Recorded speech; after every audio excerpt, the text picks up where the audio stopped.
a nossa segunda parte aqui, então. Vou fazer a divisão do conteúdo aqui com vocês. E aí a gente estava entrando aqui no afretamento por viagem. Estão vendo aí? Está vendo aí, Sim, Juliana? professor. Beleza. Sim, professor. Legal. Então, afretamento por viagem. Vamos ver rapidinho, tá? Ok? Então, viagens consecutivas. Então, no único charter part, um navio realiza mais de uma viagem.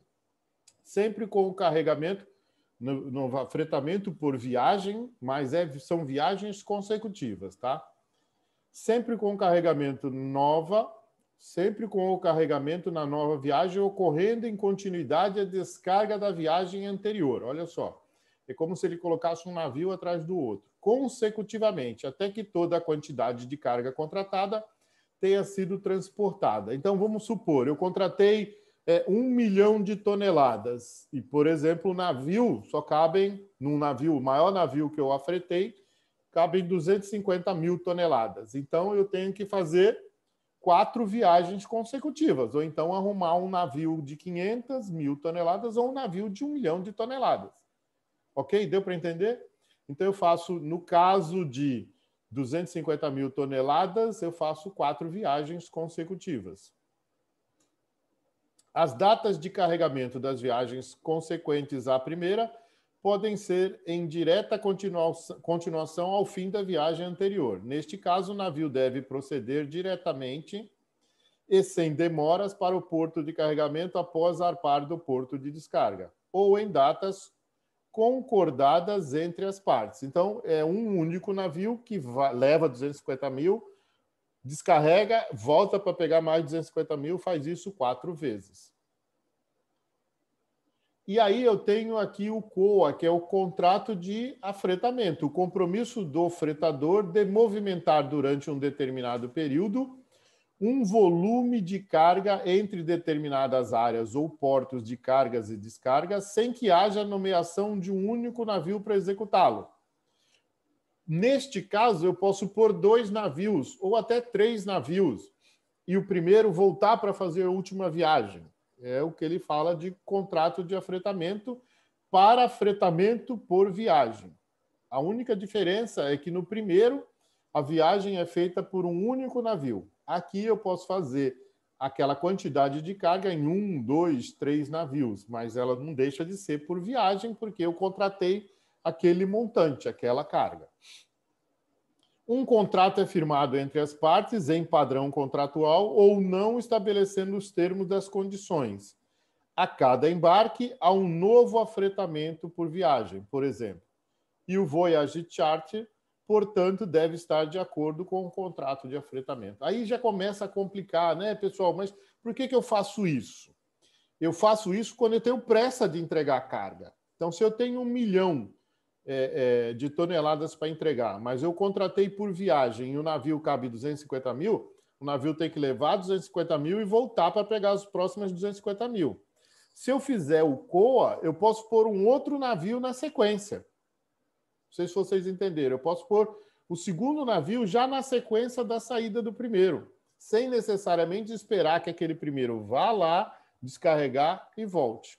Essa é a diferença. Tudo isso depende da pressa que você tem. Ou seja, na realidade, quem tem a pressa é o comprador. O comprador é que vai determinar qual vai ser essa velocidade de afretamento. Viagens consecutivas, né? Consecutive voyage. O uso de um navio nomeado pode encarecer a operação, pois sempre há o retorno sem lastro. Olha só a dica que ele está dando. É igual o taxista que vai para São Paulo e volta batendo lata. Batendo lata, ou seja, só tem custo, não tem receita. Então, aqui ele está falando que pode encarecer, pois na volta ele só está voltando com água, ele não está voltando com produto. Se o navio quebrar ou se acidentar, o afretamento pode ser encerrado. É a história do motoboy que vai levar a pizza e quebrou, furou o pneu da moto. Quem que vai levar aquela pizza? Então, né, houve um problema ali, houve um acidente.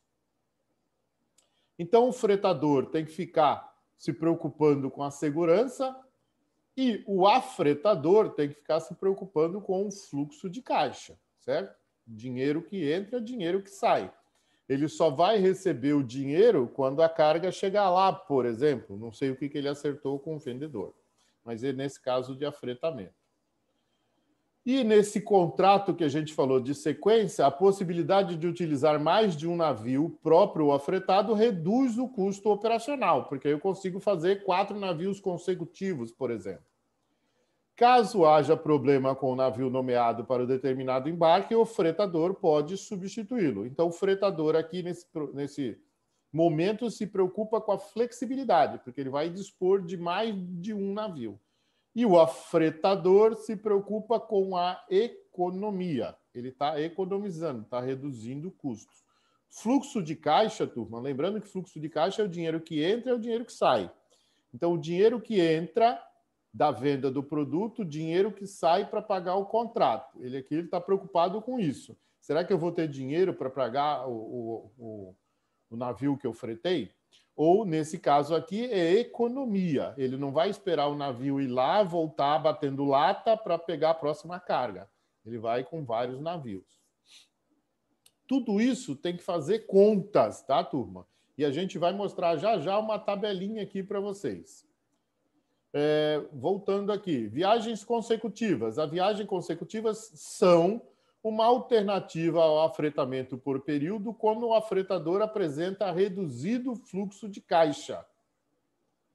Reduzido fluxo de caixa. Não tem muito dinheiro disponível, pois o frete é pago ao final de cada viagem, enquanto o time charter, o aluguel é pago antecipado e o afretador ainda precisa pagar pelo combustível na entrega do navio. Olha só, então eu já determino que quando eu tenho pouco fluxo de caixa, o que sobra para mim são as viagens consecutivas. Então, eu só vou pagar a próxima viagem quando ele fizer, né? Ele vai, encheu, leva e volta. A próxima viagem só quando ele levar e entregar. Então, dá tempo, tem fluxo, tem um tempo nesse período da viagem que eu posso fazer meu caixa. No COA, pode ser adotado quando o intervalo entre os embarques é curto demais para permitir viagens consecutivas, ou quando o afretador considera o COA uma opção vantajosa economicamente. Se o meu comprador quer 1 milhão de toneladas no menor prazo possível, eu não posso pôr uma viagem consecutiva. O mesmo navio vai e volta, vai demorar muito. Então, eu vou lá e coloco 1, 2, 3, 4 navios para fazer aquela quantidade o mais rápido possível. Afretamento por tempo. A duração de um afretamento por período pode variar desde o tempo necessário à execução de uma viagem até toda a vida útil do navio, dependendo de diversos fatores. Do tempo pelo qual o afretador precisará ter o navio. Turma, quando a gente fala isso aqui, a gente só para ter uma ideia do que é esse afretamento por tempo. Mas, professor, por que não compra o navio? Porque para comprar um navio, eu tenho que dispor do dinheiro de uma única vez. Então, isso chama-se investimento. Investimento em imobilizado. Então, aquele dinheiro está parado num navio. Ah, mas eu não estou pagando o aluguel. Ok. Só que eu tive que investir tudo de uma única vez. Aí tem o outro lado, que é quando eu alugo por tempo. Eu posso colocar o valor desse pagamento que eu vou fazer ao longo desse tempo como um custo operacional. Quando eu coloco como um custo operacional, eu posso embutir isso no frete que eu estiver cobrando, por exemplo, de quem eu estiver transportando. Então, a diferença é essa. Compensa economicamente só se eu tiver o dinheiro parado. Se eu não tiver o dinheiro, não compensa comprar navio, ou comprar um carro, ou comprar um caminhão. Por quê? Porque eu posso pôr esse custo operacional do aluguel no frete. E aí eu não vou ter que bancar esse dinheiro. Ah, mas professor, alguém tem que comprar o caminhão. Alguém tem que comprar o caminhão. Então, quem compra o caminhão e aluga o caminhão, ele sabe que dá para fazer isso. Então, quando não tem ninguém para comprar o caminhão, o que acontece? Tem que abrir o financiamento. Aí você abre um financiamento. Tudo isso depende sempre do dinheiro que você tem no caixa. Então, voltando aqui o por tempo. Do tempo pelo qual o afretador precisará do navio. Então, eu fiz um contrato de 2 anos, por exemplo, para vender soja... soja não, como é que eles chamam, né? Proteína animal lá para um país árabe. E é um contrato de 60 containers por mês. 60 containers por mês dá para pôr no navio? Dá para eu fazer um fretamento do navio? Dá para eu fazer a casco nu? Dá para eu fazer o aluguel? Provavelmente não, porque 60 containers é uma quantidade pequena. Então, eu vou ter que arrumar um espaço em um navio que já esteja fazendo aquela rota. Então, tudo isso vai depender do que você está fazendo por aquele período. Que mais ainda por tempo? Da condição do navio, na entrega e da condição estimada quando da devolução. Então, a gente sabe que no mar a gente tem a maresia e ela ataca consideravelmente tudo que é de ferro. Então, já tem estimado uma degradação das partes do navio num determinado tempo e no determinado local por onde esse navio vai passar, tá? Se é mais inverno, se é mais verão, se tem mais sal na água, se não tem. Tudo isso já está mapeado e eles sabem como é que é uma condição estimada da devolução. Da legislação aplicável no país envolvido, então o Giliardi estava comentando que ele fez a inspeção de um navio e vários afretadores querem empurrar um navio que já tem um tempo fora do admissível. Então vai tudo depender da legislação onde ele está aplicado. O aluguel do navio, aí chama isso, pessoal, hire, tá? Então, como é que eu pago? Eu pago através de hire. Se vocês nunca ouviram falar, anota. É como se fosse o frete do caminhão, tá? Para o navio chama-se hire. É pago antecipadamente, nesse caso do afretamento por tempo, em periodicidade mensal ou quinzenal, podendo ser estabelecido em dinheiro por dia, dinheiro por mês calendário, dinheiro por tonelada. Então, aí você estabelece como é que você vai pagar. A diferença é que você paga antecipadamente. Por isso que lá no anterior falou do fluxo de caixa. No fluxo de caixa do afretamento por tempo, eu preciso pagar antecipado. Eu tenho fluxo de caixa para isso? Não, não tenho. Então, eu vou por viagem. O aluguel somente é suspenso em casos previstos no contrato, que não permitam ao afretador desfrutar total ou parcialmente do navio. Ok? Então, não permite, acaba o contrato. Nesses casos, o navio é colocado fora de aluguel, off-hire. Além do aluguel, o afretador deve pagar pelos custos da gestão comercial do navio. Aí tem uma tabelinha que eu vou falar para vocês. Então, olha só, quando for gestão comercial, temos que voltar aqui no contrato por afretamento por tempo, que isso aqui é uma responsabilidade do afretador. Então, na tabelinha, quando a gente passar lá na tabelinha, tem que lembrar disso aqui para a gente voltar e ver. E afretamento por casco nu. Pode prever tanto a obrigação como a opção de compra do navio por parte do afretador. Então, isso é o que apareceu logo na primeira linha lá do nosso material. Quando a intenção do afretador é ter a opção de compra do navio, e ele não tem o dinheiro para comprar, a melhor forma é fazer afretamento a casco nu.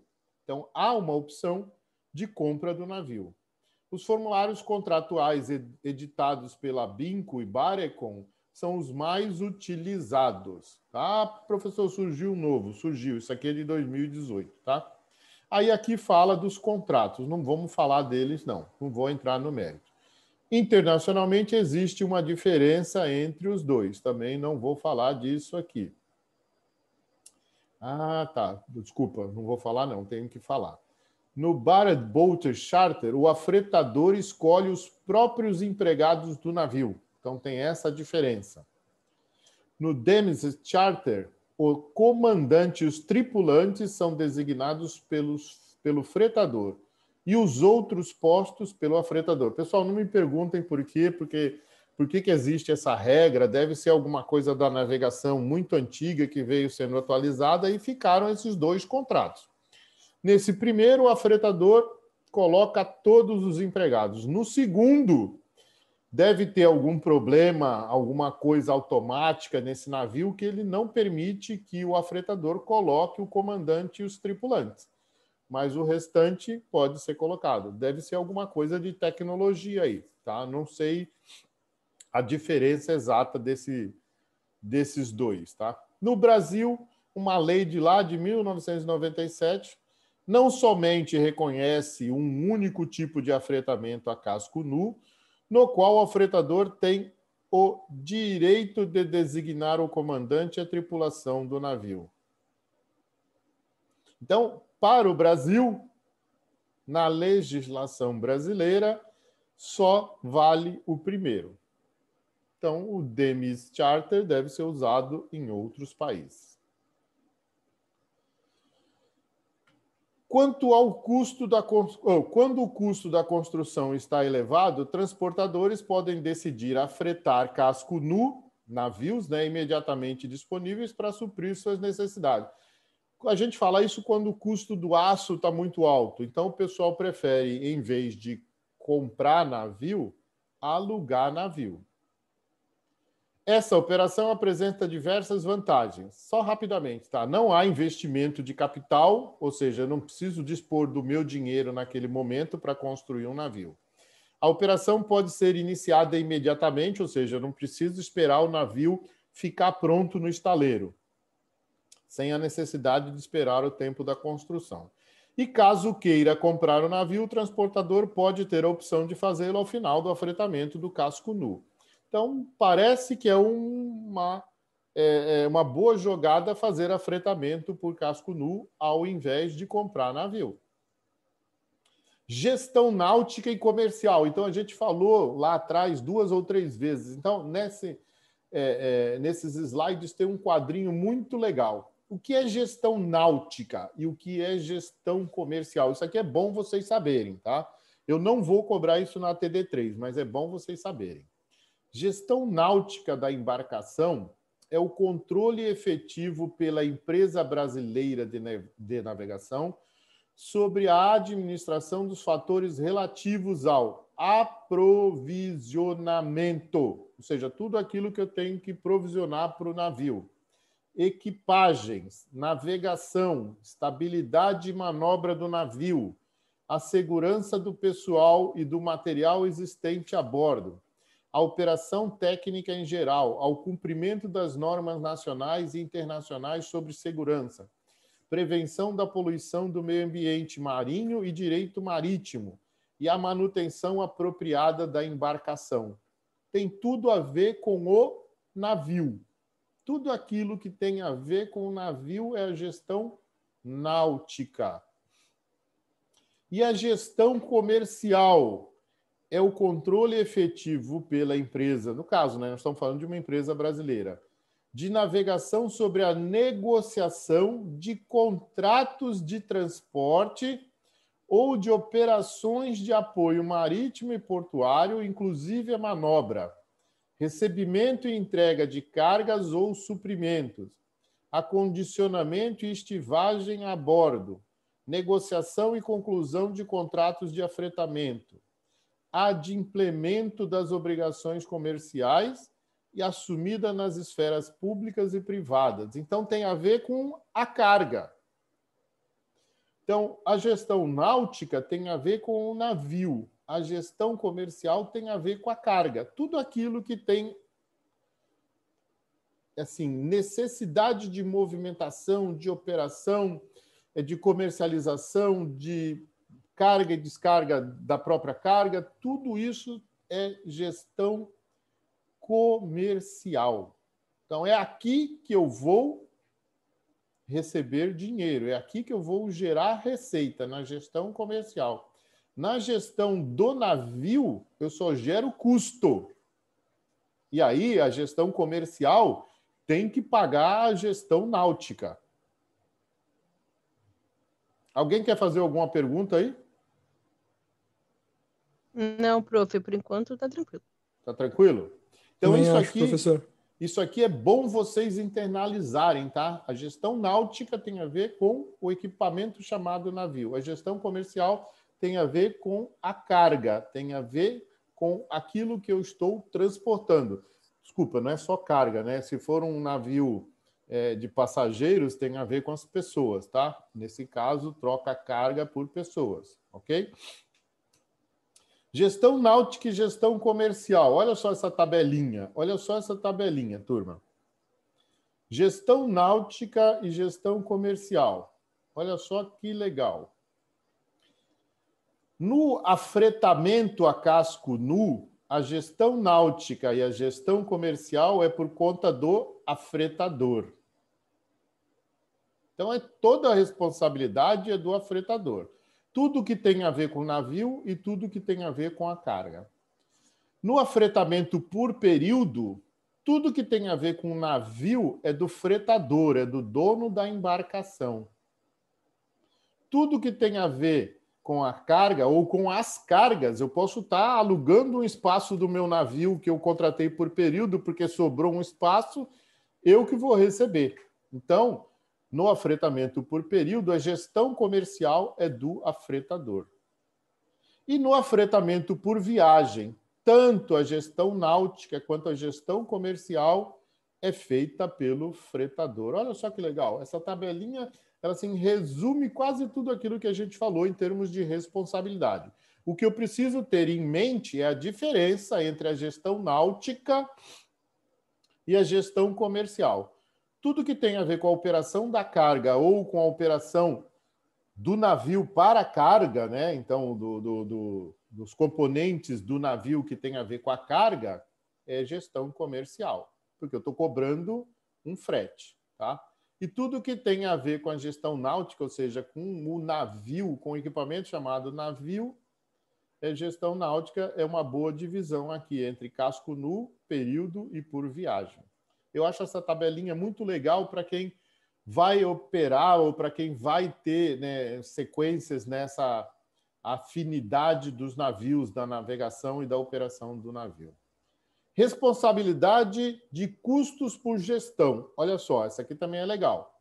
Custos. Todas as provisões, salário, taxas de expatriação e repatriação do comandante, tripulantes, oficiais, todos os seguros do navio, exceto por prêmios adicionais do seguro de risco de guerra. Então, ele está tendo uma exceção.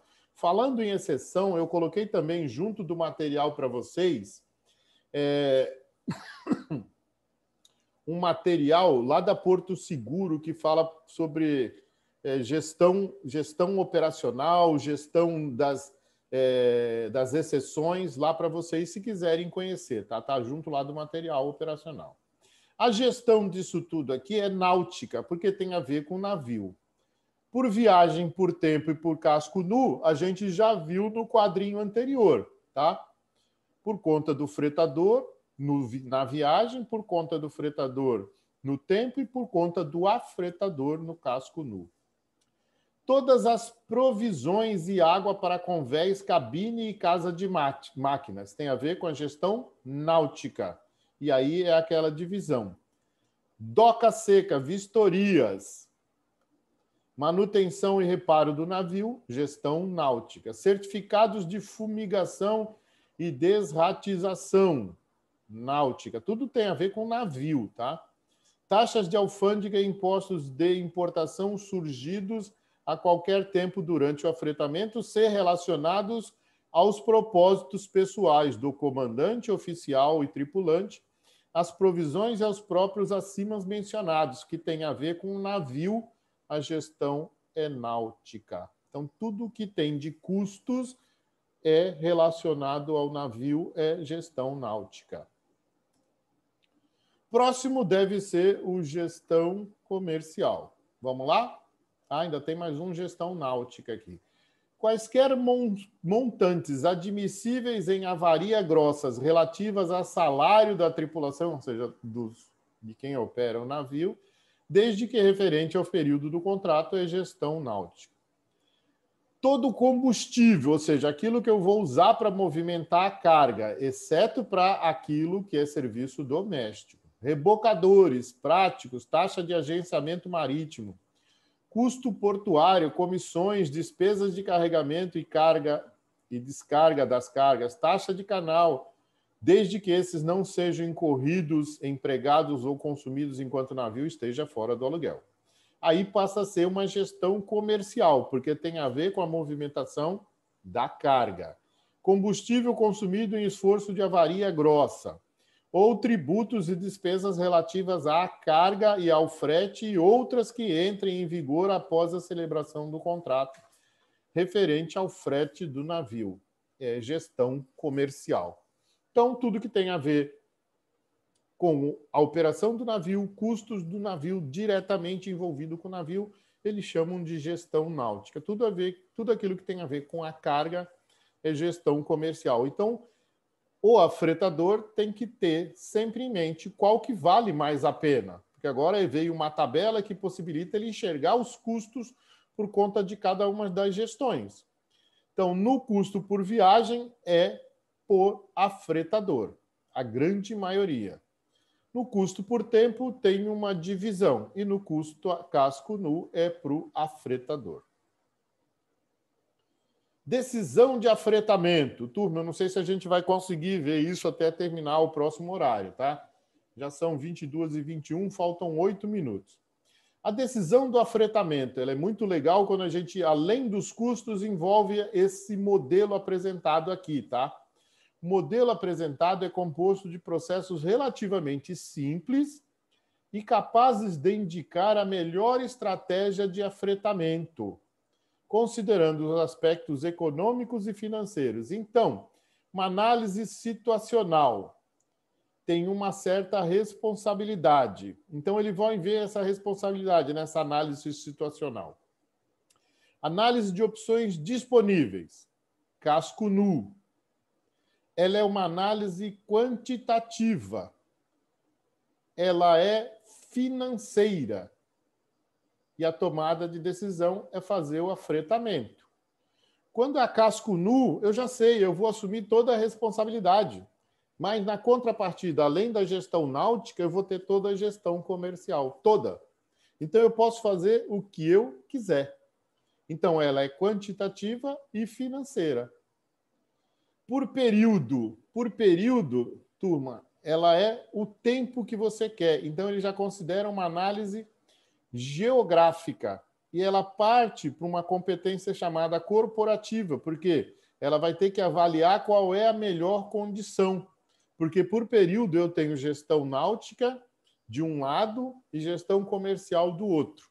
Então eu vou fazer a gestão náutica? Não. Os custos eu vou pagar, então é complicado. Por viagem, ela é temporal, é só uma questão jurídica. Não tem nada a ver nem com financeiro, nem com corporativo. É uma questão jurídica. Eu faço uma viagem, pronto, acabou. E uma COA, que ela é qualitativa, que eu posso ter essa COA normal, com viagens intercaladas de vários navios, ou por viagens consecutivas de um mesmo navio. Essa viagem aqui, quando eu falo de viagem, é uma só. Esse COA são viagens que eu tenho que cumprir para aquela carga, para aquela quantidade de carga que eu coloquei, mas pode ser com um navio ou mais. Já a viagem consecutiva é para atender aquela quantidade, mas por um único navio. Esse navio vai e volta. Isso tem a ver com aquela disponibilidade de dinheiro. Ela parece simples, mas eu não acho que ela é tão simples, não, porque eu tenho que levar em consideração competências financeiras, corporativas e jurídicas, né? Levando em consideração as necessidades quantitativas, geográfica, temporal e qualitativa. Então, o modelo aqui parece simples, né? Mas as pessoas que vão avaliar já não é tão simples assim. Necessidade.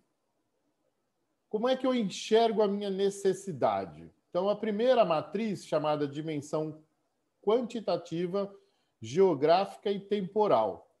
Então, quando eu tenho só um carrinho, né? Uma ou mais cargas de tamanho e de parcela, são definidas, tá? Então, eu vejo lá que é bem simples. Eu tenho uma exportação e eu tenho uma quantidade definida. Eu tenho uma origem e destinos únicos versus origem e destinos múltiplos. Então, qual é a unidade geográfica? Então, por exemplo, eu afreto um navio que eu tenho um destino, uma origem única, mas eu quero levar para vários destinos. Ou que eu tenho várias origens que eu quero levar para um único destino. E eu tenho temporal, poucas e muitas cargas num período. Isso tudo vai depender de quem vai fazer, de quem vai ser o afretador e o fretador nesse período. Ainda dentro da necessidade, olha só, se é uma única viagem, ele pôs lá no T0 uma viagem. Se é uma única viagem no T4, ele colocou lá uma única viagem. Então, o contrato de afretamento por viagem. Se são 3 viagens no período de 9 meses aqui, que ele colocou, num período, sei lá, 9 quinzenas, ele colocou uma T0, uma T4 e uma T8. Eu posso fazer viagens, tá? Do mesmo forma que eu fiz aqui em cima, ou uma COA, que é um contrato consecutivo de afretamento. Quando eu tenho 5 viagens num período sequencial, por exemplo, aquele que eu falei para vocês de 1 milhão de toneladas, só que eu vou fazer em 5 vezes de 200. Eu posso fazer por período, olha só, então eu tenho responsabilidades aqui. Eu posso fazer por um único navio ou vários navios por viagem, ou eu posso fazer por um único navio consecutiva, porque dá tempo. Porque eu tenho o período T0, vamos dizer que isso aqui seja um mês. Um mês, outro mês, outro mês, outro mês, outro mês. Então, o comprador quer um a cada mês. Então, eu posso fazer pelas diversas formas. Então, isso é a necessidade que fala. Já quando eu tenho aqui de T0 a T9 consecutivos, eu posso fazer por período ou casco nu. Então, tudo vai depender do que eu quero ter de gestão. Se eu quero ter a gestão náutica e a gestão comercial, casco nu. Tá? Se eu quero ter só a gestão comercial, não quero ter gestão náutica, porque eu não quero colocar comandante, não quero colocar ninguém, porque eu vou ter que contratar, eu faço por período, mas aí eu tenho toda a gestão comercial. Eu acho muito legal essas tabelinhas, turma. E aqui, para finalizar, o COA pode ser adotado quando o intervalo entre os embarques é curto demais para permitir viagens consecutivas, ou quando o afretador considera o COA uma opção mais vantajosa economicamente. O COA é quando eu tenho que levar viagens, mas não consecutivas, ou seja, eu não tenho que determinar um período. Eu posso colocar 2, 3 navios para levar uma grande quantidade sequencialmente, tá? Vamos ver se fechou aqui. Ah, não, tem competências ainda. Aqui não vai dar para falar nesse restante que falta aqui não, turma. Deixa eu dar um print screen aqui, que já está acabando o nosso minuto. Alguma dúvida? Alguma dúvida, galera? Só tem uma página, tá? Só temos 22 alunos de 42. Hoje bastante gente faltou, quase que a metade. Dúvidas? Tudo tranquilo? Na aula de quinta-feira a gente termina, porque deve faltar 1 ou 2 slides só. E aí depois a gente vai falar só de seguro e fazer exercício, seguro, exercício, seguro, exercício. Boa noite a todos. Até quinta-feira, se Deus quiser. Valeu, professor.